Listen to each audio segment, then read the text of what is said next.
राष्ट्रवादी काँग्रेस पक्षाच्या संवाद मेळाव्याच्या निमित्तानं ज्यांना पाहण्यासाठी, ऐकण्यासाठी आणि ज्यांचे विचार ऐकण्यासाठी आपण या ठिकाणी मोठ्या संख्येने उपस्थित राहिलात ते आपल्या सर्वांचे मार्गदर्शक आणि आज ही तरुणांच्या मनावरती अधिराज्य गाजवणारे आदरणीय राज्याचे उपमुख्यमंत्री आदरणीय अजितदादा, राज्याचे प्रांताध्यक्ष आदरणीय सुनीलजी तटकरे साहेब, आदरणीय आमदार संजय मामा शिंदे, आदरणीय सुरेशदादा चव्हाण, उमेशदादा पाटील, संतोष भाऊ पवार, जुबेरजी बागवान, लतीबाई तांबोळी, किसनराव जाधव, व्यासपीठावरील सर्व सन्माननीय सदस्य, पदाधिकारी, मोठ्या संख्येने उपस्थित असलेले कार्यकर्ते, माझ्या महिला भगिनींनो,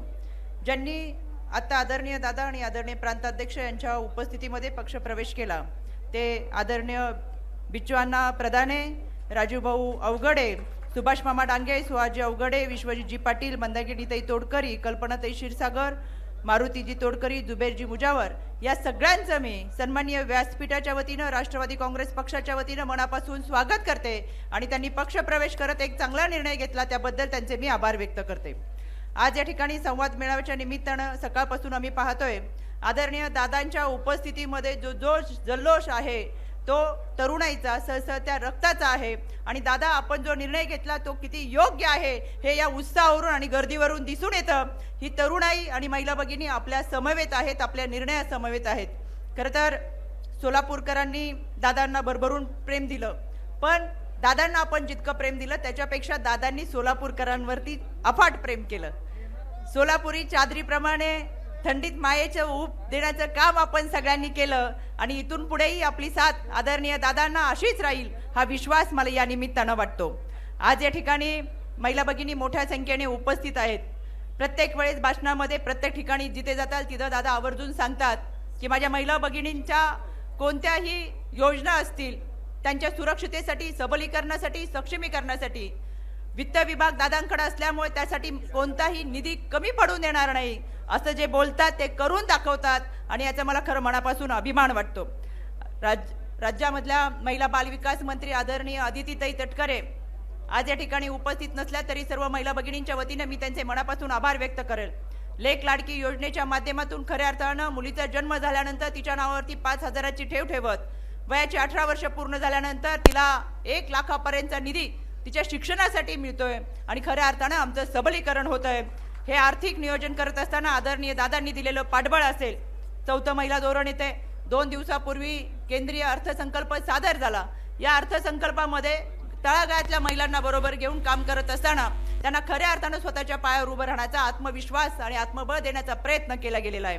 या निमित्तानं मला आवर्जून सांगायचंय, शेतकऱ्यांचे प्रश्न असतील, मग कांद्याची महाबँक असेल, दुधाला दिलेलं अनुदान असेल, त्याचबरोबर छत्रपती शिवरायांच्या विचारांचा आपला हा महाराष्ट्र, या महाराष्ट्राची परंपरा पुढे घेऊन जात असताना